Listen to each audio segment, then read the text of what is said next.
Subsídios. Lições Bíblicas Adultos. Meus irmãos, a paz do Senhor.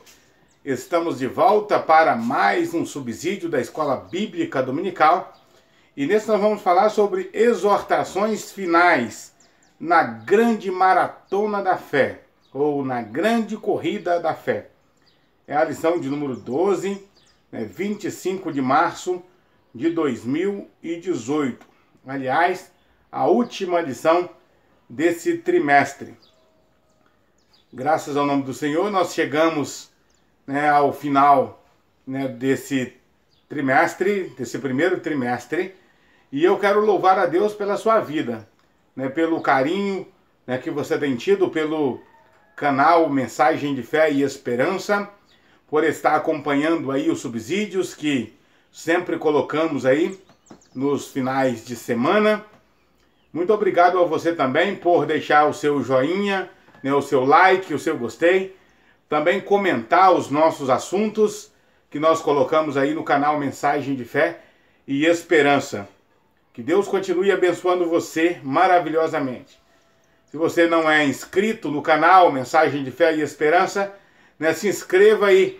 Vai na barrinha aí, inscrever-se, e clica lá, e vai aparecer um sininho, você clica nele, você vai estar apto para receber as notificações. Tudo que postarmos aqui no canal Mensagem de Fé e Esperança, você vai receber de primeira mão aí no seu celular, no seu computador, para ser edificado por Deus juntamente conosco.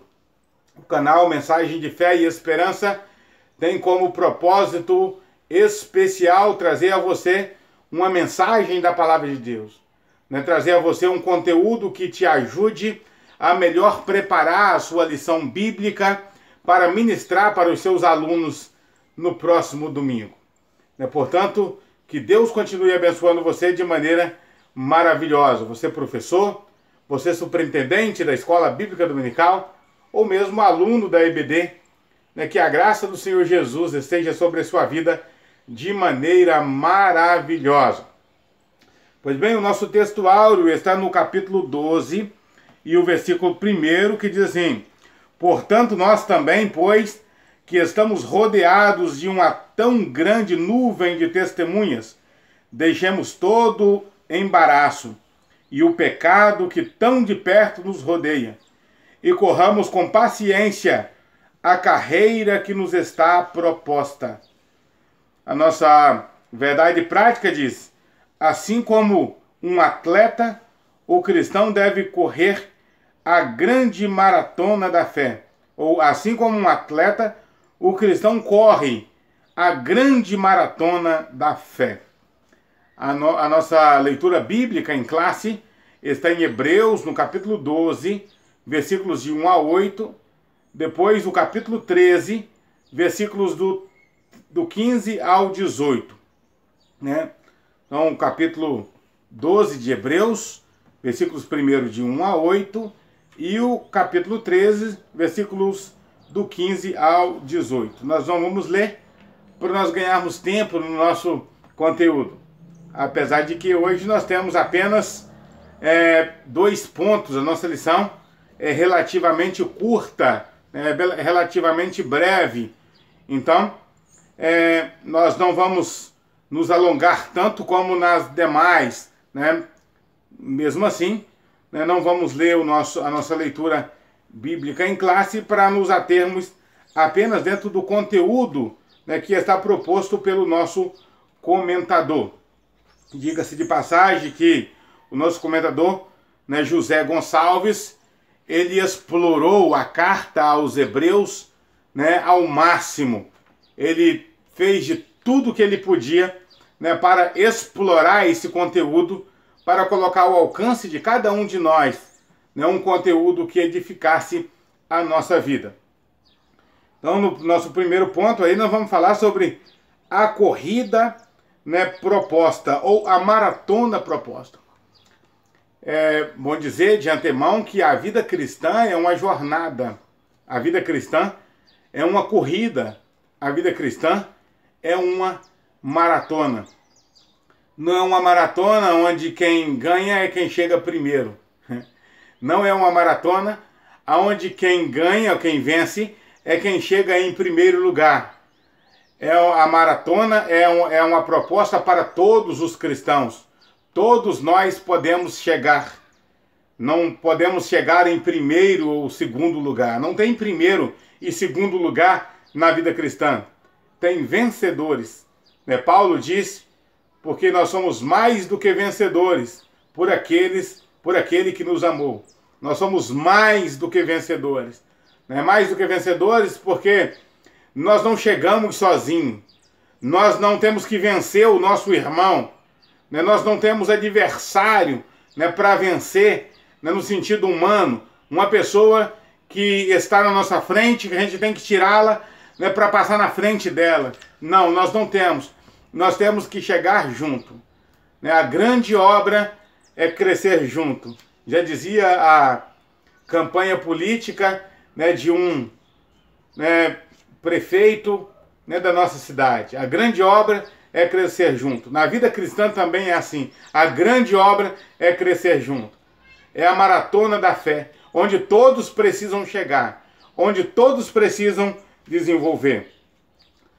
O comentador, ele fala do alvo que nós temos, deixando o pecado, o embaraço, que tão de perto nos rodeia, correndo para o alvo. Qual que é o alvo? O alvo, o apóstolo Paulo já dizia, o alvo é o prêmio da soberana vocação. O alvo é chegarmos no céu. O alvo é adentrarmos os portais celestiais. A faixa de chegada é os portais celestiais. Quando nós rompermos com os portais celestiais e adentrarmos no céu, nós teremos vencido, então, a nossa grande caminhada. Enquanto isso, nós estamos na corrida. E para essa corrida, ele coloca aqui o exemplo dos antigos. Ele chama esse exemplo dos antigos como a grande nuvem de testemunha.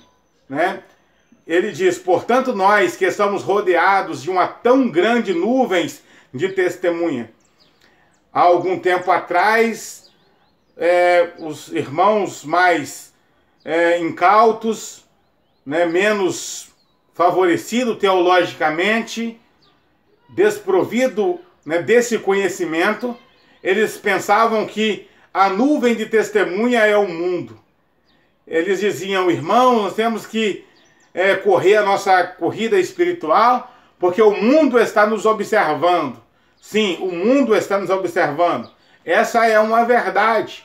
Mas o mundo não tem moral para nos observar. O mundo não é digno de nós. No texto que nós lemos lá no capítulo 11, fala que esses irmãos, o mundo não era digno deles. E nós também, estando em Cristo, estando vivendo uma vida espiritual verdadeira, o mundo também não é digno de nós. O mundo não tem moral para nos acusar.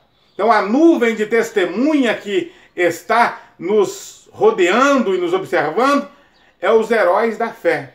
Abel, Enoque, Moisés, Gideão, Jefté, Baraque, Sansão, Davi, Abraão, Isaac, enfim, toda aquela lista dos heróis da fé.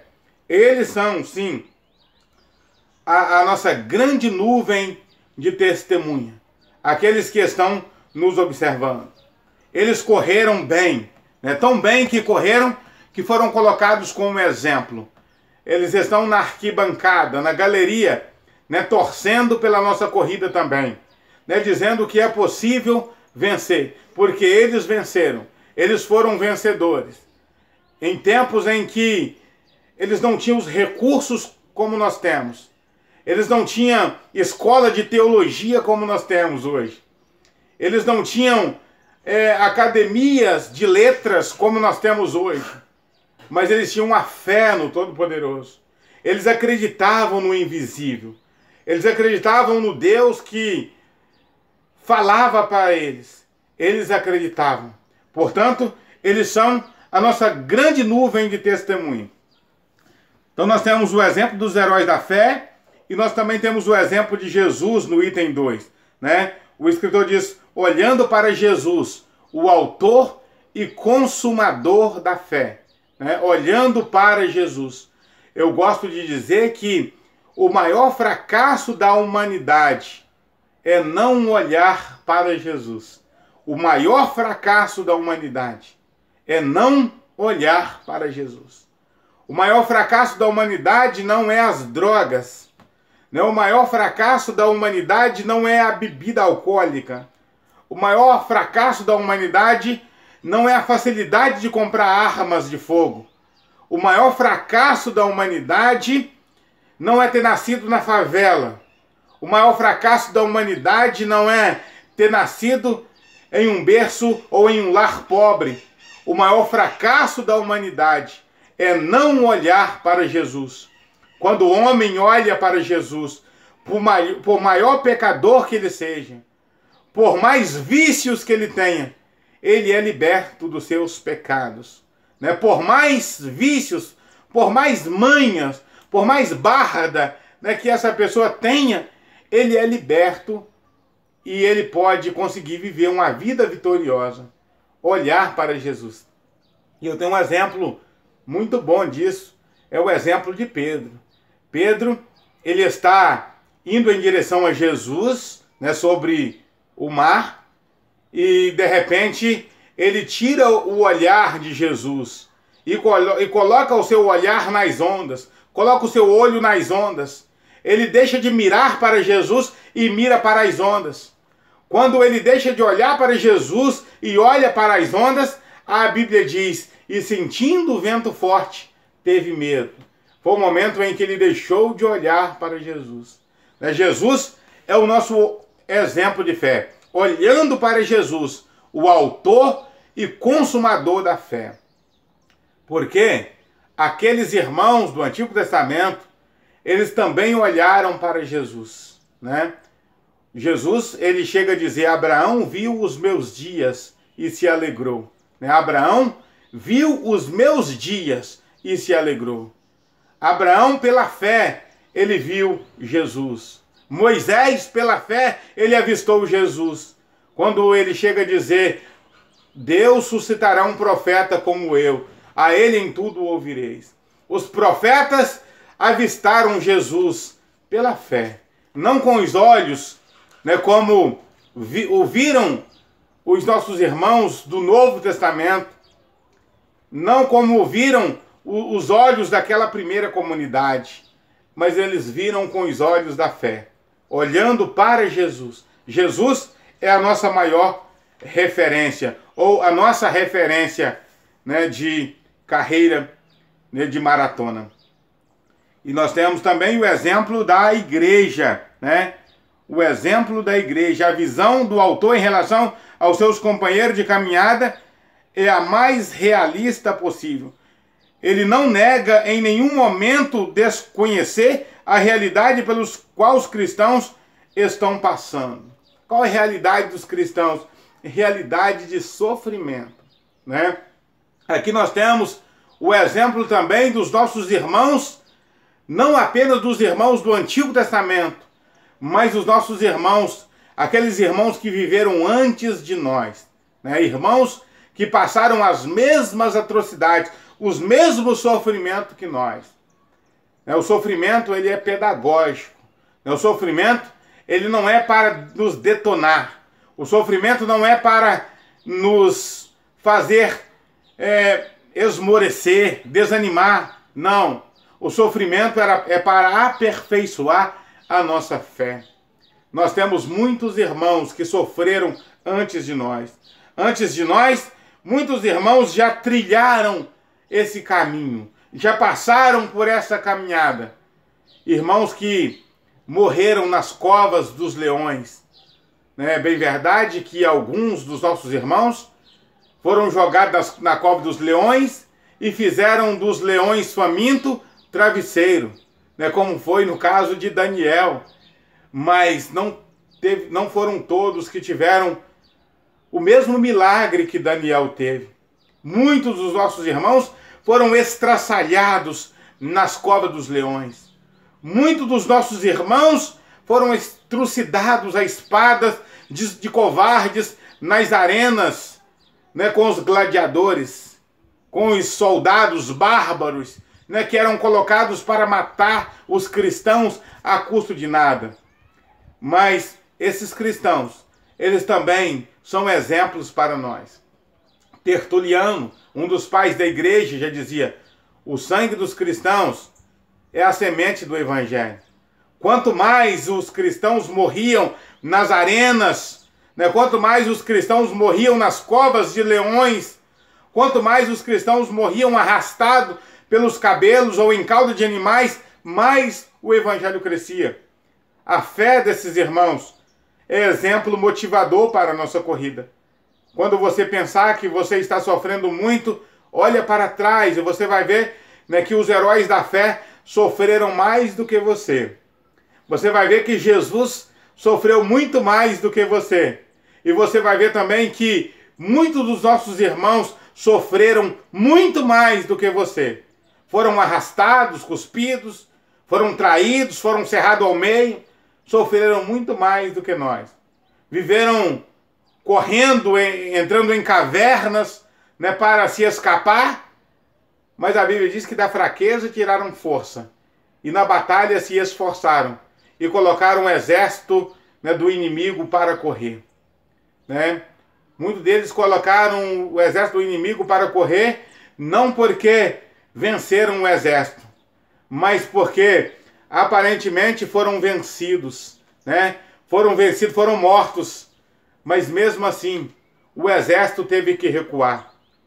313, quando Constantino, né, subiu ao poder, né, ascendeu-se ao poder, ele promulgou um dito chamado o Edito de Milão, né, que acabava com a perseguição.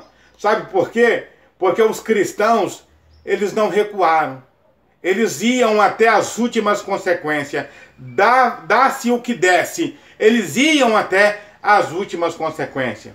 Esse é o exemplo da igreja que o nosso comentador, ele coloca aqui. No nosso segundo e último ponto, ele vai falar aqui sobre corredores bem treinados. E primeiro, ele diz que os corredores bem treinados respeitam os limites. Qual que é o limite do corredor? É a santificação.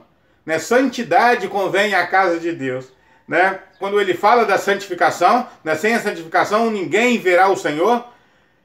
Ele lembra, ou ele está lembrando aqui, do exemplo dos nossos irmãos da antiga aliança, que só era possível oferecer um culto sincero ao Senhor através da santificação, né? Através da separação. Tudo que faziam para Deus, né, na antiga aliança, as ofertas que ofereciam sobre o altar, as vestiduras dos sacerdotes, do sumo sacerdote, inspiravam a santificação. Até que na mitra, né, do sumo sacerdote tinha uma placa de ouro escrito Santidade ao Senhor. Né? Santidade ao Senhor. Kadosh Adonai. Né? Kadosh Adonai. Santidade ao Senhor. Se no Antigo Testamento precisava de santidade para servir a Deus, muito mais agora, né, que nós não estamos em uma questão cerimonial. A nossa vida cristã agora não é baseada em cerimônia, como era na antiga aliança. Agora, a nossa vida cristã é de santidade moral, santidade na alma e no espírito. Como diz Paulo, purificai-vos, santificai-vos da imundícia, né, da alma e do espírito. Limpar toda a imundície da alma e do espírito. Esse é o limite do corredor, né? É a santificação, sem a qual ninguém verá o Senhor. Sem santificação, ninguém estará apto para correr a corrida da fé. Outra orientação para o corredor é manter a mente limpa. Olha o que ele diz. Cuidado que ninguém vos prive da graça de Deus, né? Para que ninguém vos prive da graça de Deus, e que nenhuma raiz de amargura brotando vos perturbe, e por ela muitos se contaminem. O corredor não pode ter a mente contaminada. O corredor tem que manter a sua mente disciplinada, né, para chegar ao final. Nenhum corredor pode ter a sua mente oscilando entre a corrida e outra coisa. É uma coisa só, é somente a corrida. O corredor só pode ter em mente a sua corrida. Em uma partida de futebol, por exemplo, né, os jogadores, eles são colocados em separado, eles não podem se misturar com nada, né, com bebida, né, com mulheres. Eles têm que manter uma disciplina rígida e a mente focada naquilo que estão fazendo. Na vida cristã não é diferente, e pelo contrário, a disciplina deve ser maior ainda. Manter a mente focada naquilo que é o mais importante. E por fim aqui, né, valorizam as coisas espirituais. Né? Corredores bem treinados valorizam as coisas espirituais. Ele coloca aqui o exemplo de Esaú. Ninguém seja profano, né, como Esaú, que por um manjar vendeu o seu direito de primogenitura. Primogenitura era o direito do filho mais velho, aquele que abria a madre. A primogenitura era um direito espiritual, né? Não era apenas o direito de ser o mais velho, né? Porque isso a própria vida já lhe concedeu, né? A própria, né, dinâmica da vida já lhe deu esse direito de ser o mais velho, já que foi ele que abriu a madre.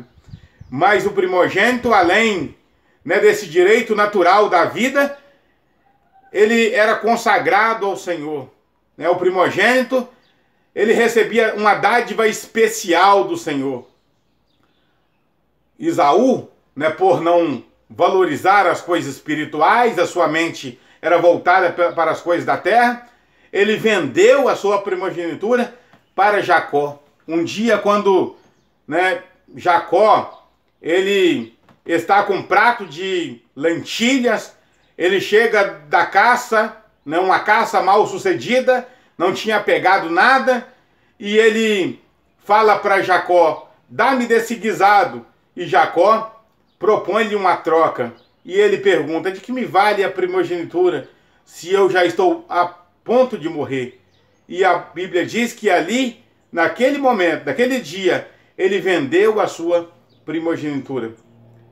Negociou valores espirituais. Corredores bem treinados não negocia valores espirituais. Na antiga Grécia, havia uma situação interessante em que os adversários, né, quando observava que tinha um corredor bem treinado e que era favorito para ganhar a corrida, eles iam jogando objetos de menor valor, né, que tinha algum valor, mas era menor do que o prêmio que ele ganharia quando chegasse ao pódio. Eles iam jogando alguns objetos valorosos, né? É claro, de menor valor do que aquele que ele ganharia quando ganhasse a competição. Alguns corredores, né, desavisados ou gananciosos, achando que iria conseguir pegar aqueles objetos e mesmo assim conseguir chegar ao final, eles paravam para pegar aqueles objetos de menor valor e iam ficando para trás, né? Iam ficando, e aqueles corredores bem treinados, eles passavam por cima desses obstáculos, dessas ofertas de menores valores para chegar ao pódio, para ganhar a grande recompensa. Querido irmão, já estamos concluindo a nossa lição, e eu quero dizer a você que o inimigo das nossas almas, ele faz exatamente assim. Quantas ofertas o inimigo ele vai lançar no nosso caminho? Mas nós temos que olhar para Jesus. O prêmio da soberana vocação, o prêmio da nossa salvação, vale mais do que as migalhas que os inimigos da nossa corrida jogam na nossa frente. Nós não podemos, né, valorizar essas coisas terrenas, coisas que são jogadas na nossa frente, mais do que as coisas espirituais. A nossa luta, ela é espiritual, e a nossa corrida é uma corrida espiritual. Portanto, nós precisamos deixar o embaraço que tão de perto nos rodeia. Quantos embaraços que são colocados para nós diariamente, né? Quantos embaraços, quantas coisas que são colocadas para nós, né, que nos são, ou que nos serve de laço, que nos serve de embaraço. Que Deus nos ajude, né? Peça ao Senhor para te orientar. Pode ser que você está até precisando de se casar, você que é solteiro, está até precisando de se casar, querendo se casar, mas peça ao Senhor para que não apareça um embaraço na sua frente, em vez de aparecer a esposa ideal para você, aquela que Deus, né, de fato irá colocar o seu caminho para que você construir o seu casamento. De repente você tem uma vocação política, um interesse político, mas peça ao Senhor para te orientar, para que em vez de você ser um cidadão de fato que faça diferença na política, a política seja um embaraço para a sua vida. Peça orientação ao Senhor. Qualquer coisa pode ser embaraço na nossa vida. Um dinheiro, uma soma de dinheiro, qualquer coisa pode ser embaraço na nossa vida. A política, as coisas terrenas, elas podem ser embaraço na nossa vida. Peça ao Senhor para te orientar, para que as coisas dessa terra não amarrem você, né? Para que as coisas dessa terra não venham nos amarrar e nos privar dessa tão grande corrida. Que Deus abençoe você, que Deus abençoe a sua casa. Até um próximo vídeo, se Deus quiser. Se você gostou desse vídeo, deixa o seu like e também comente sobre ele. Se você gostou do conteúdo, se inscreva em nosso canal. Você também pode ver outros vídeos que aparecem aí na sua tela. Que Deus abençoe você.